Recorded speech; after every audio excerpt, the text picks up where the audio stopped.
عمرك سألت نفسك لو سمعت صوت بيناديك من مكان فاضي هتطلع تستجيب ولا هتهرب؟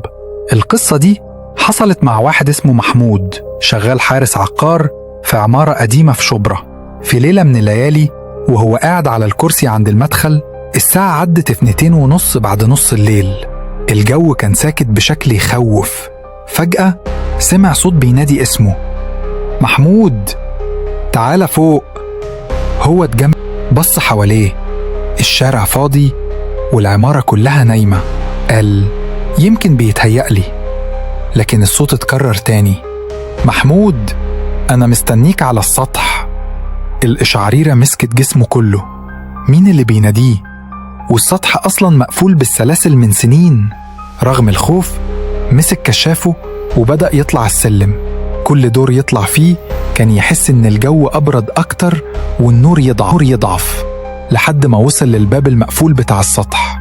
والصدمة إن الباب كان مفتوح وبجوه ضوء ضعيف كأنه جاي من لمبة قديمة. دخل وهو بيرتعش. فجأة شاف ظل طويل واقف في الركن.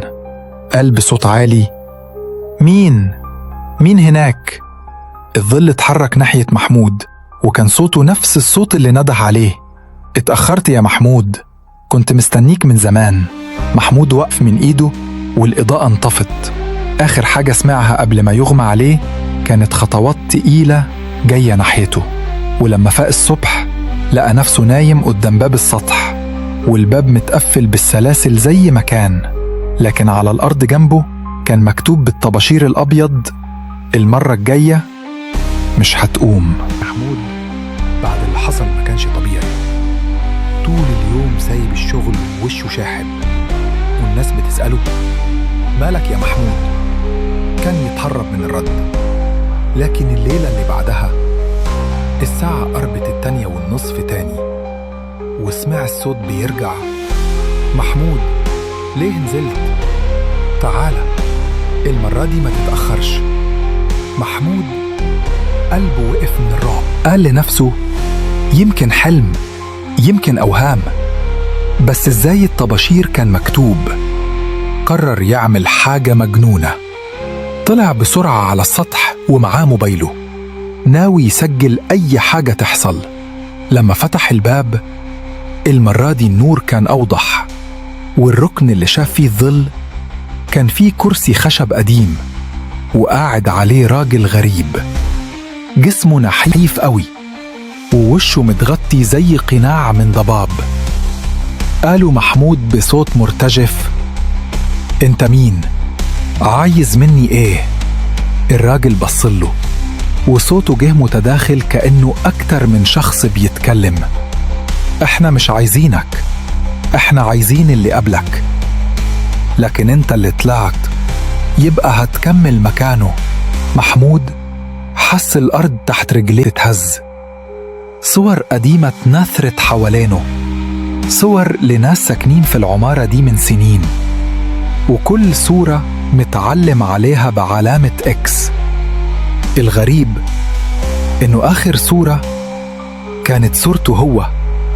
حاول يصرخ لكن صوته ما طلعش.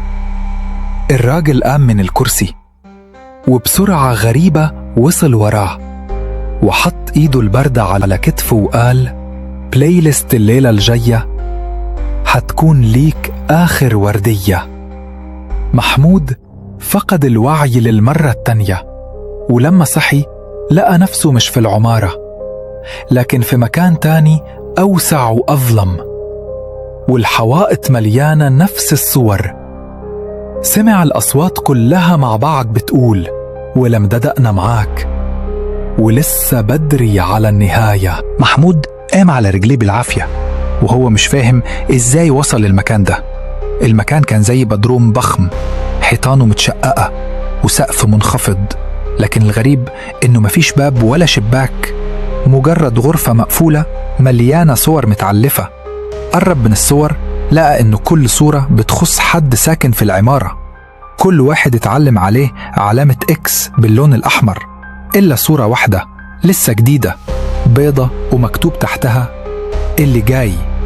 محمود حط إيده على الورقة دي وفجأة ظهر وشه هو مطبوع فيها.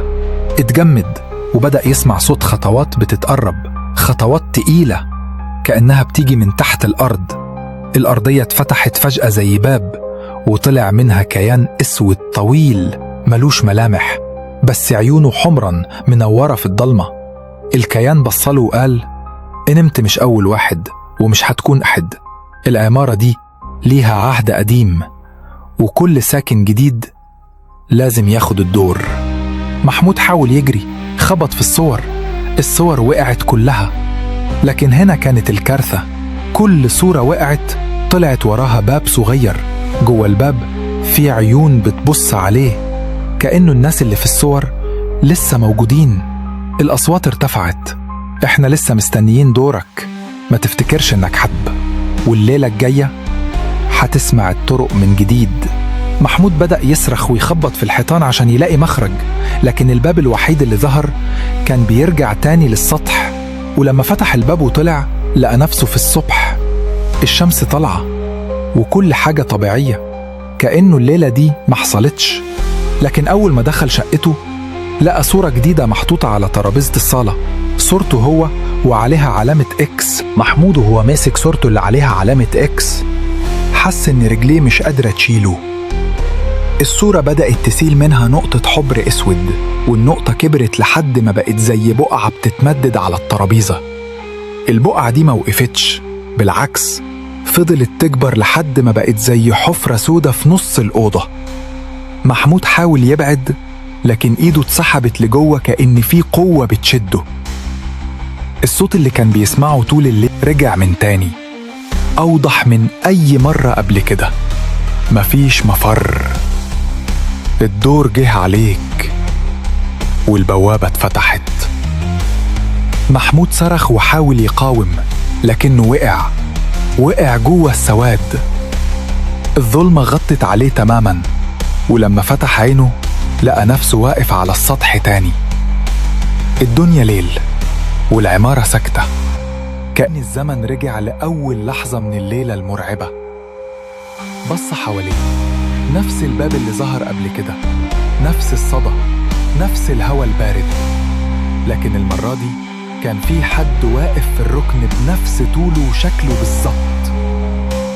الكيان ابتسم وقال: دلوقتي بقى عندنا 2 محمود، بس مين فيكو الحقيقي؟